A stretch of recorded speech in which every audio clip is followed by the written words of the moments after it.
Now, as we see those temperatures rise across the region, we want to give you an update on that fire burning just outside of LA. The lake fire sparked earlier this week erupted within a few hours.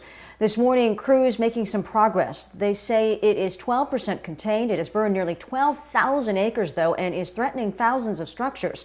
5 have been destroyed. CAL FIRE San Diego has sent resources and crews up there to help. And not too far away, a fire sparked in the Azusa area yesterday. We're showing you live images so you see where things stand right now. That one's been dubbed the Ranch Fire. It has burned thousands of acres as well. CAL FIRE says it is 0% contained at this point. It was burning nearby homes, but crews say the wind has now mostly pushed it away from structures. So a little bit of good news there. We could know by later today if San Diego County will be coming off the state's watch list, bringing us one step closer to reopening schools.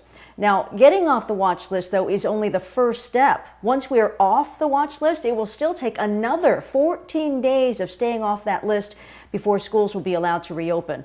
The superintendents of Grossmont Union and Cajon Valley tell us they are excited to have students back on campus, but would still need a few weeks to prepare.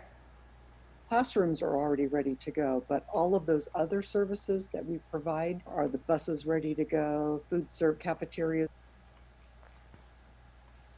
Even when schools get the okay to reopen, every district has their own criteria for how they will reopen and what percentage of kids they will be bringing back at first. Jim? Virginia, the La Mesa police chief announcing his retirement at a town hall for residents to talk about the protests that happened back in May. La Mesa Police Chief Walt Vasquez has been the chief for the last 5 years. He sent out a statement about his retirement saying his decision was delayed when the pandemic hit. Several council members found out during last night's town hall. As for the overall content of the meeting, it began with a presentation explaining their investigations and the disciplinary process.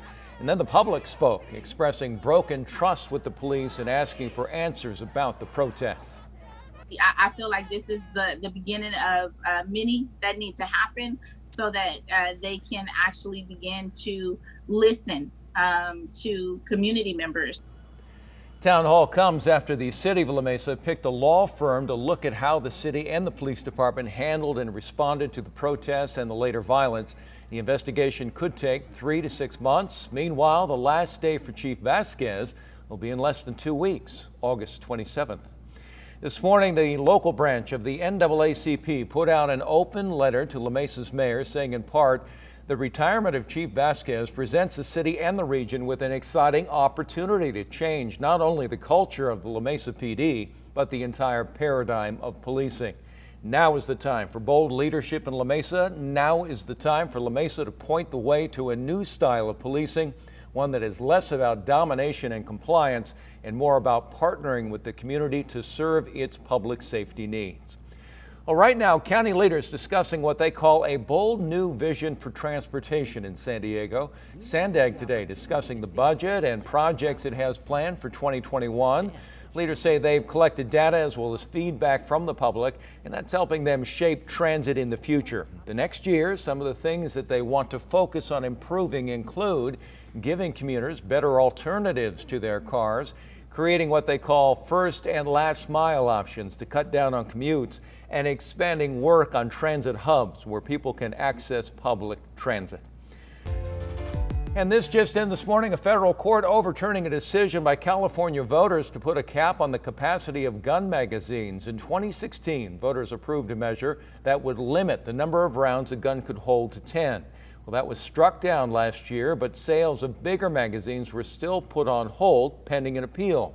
This morning, the Ninth Circuit Court of Appeals upheld the decision to overturn the ban, saying that it violates gun owners' constitutional rights. No word yet on whether the state will appeal today's decision.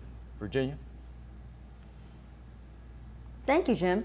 Overnight, 6 women placed in handcuffs after leading the CHP on a chase in Carmel Valley. About midnight, the CHP says officers tried to stop a speeding car on the 5 near Del Mar Heights Road, but the driver just kept going.